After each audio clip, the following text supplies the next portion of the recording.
Mike the Headless Chicken, April 20th, 1945 to March 17, 1947, was a male Wyandotte chicken that lived for 18 months after his head had been cut off, surviving because most of his brain stem remained intact, and he did not bleed to death due to a blood clot. After the loss of his head, Mike achieved national fame until his death in March 1947.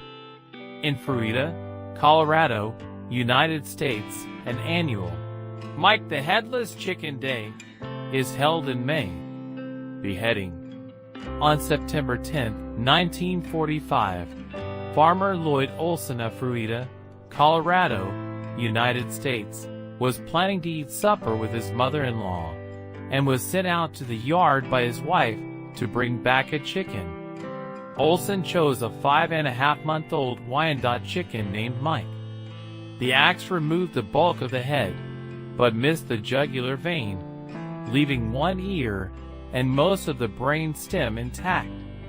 Despite Olson's attempt to behead Mike, the chicken was still able to balance on a perch and walk clumsily.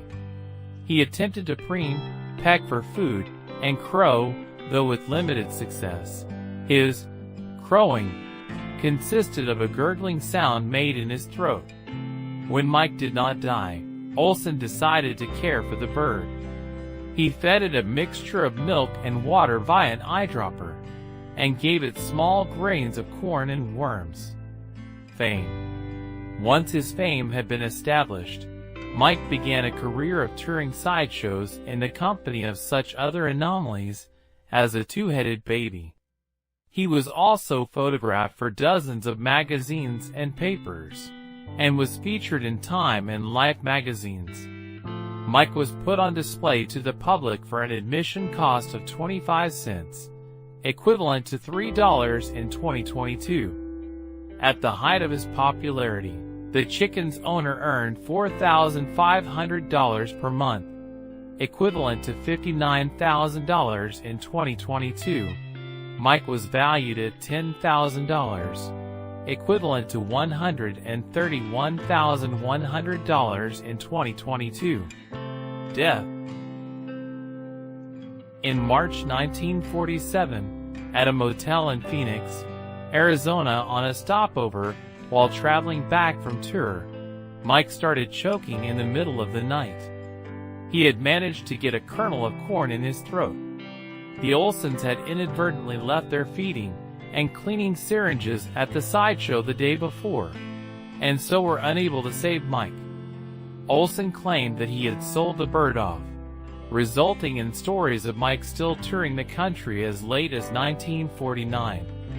Other sources say that the chicken's severed trachea could not properly take in enough air to be able to breathe, and he therefore choked to death in the motel. Explanation of the case. It was determined that the axe had missed the jugular vein, and a clot had prevented Mike from bleeding to death. Although most of his head was severed, most of his brain stem and one ear were left on his body. Since basic functions, breathing, heart rate, etc., as well as most of a chicken's reflex actions are controlled by the brain stem, Mike was able to remain quite healthy. This is a good example of central motor generators enabling basic homeostatic functions to be carried out in the absence of higher brain centers. In addition, birds possess a secondary balance organ in the pelvic region, the lumbosacral organ, which controls walking locomotion virtually independently from the vestibular organ involved in flight.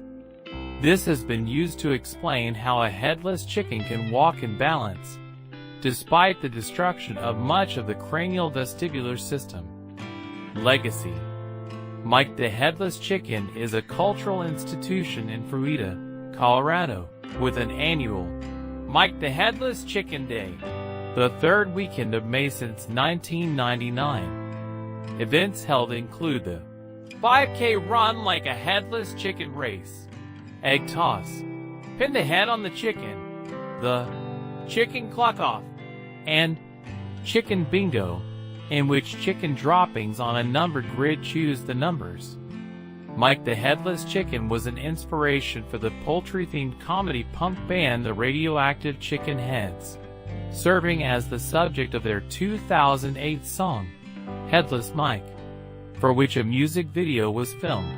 The band also features a Headless Mike puppet, which is frequently used in their live shows.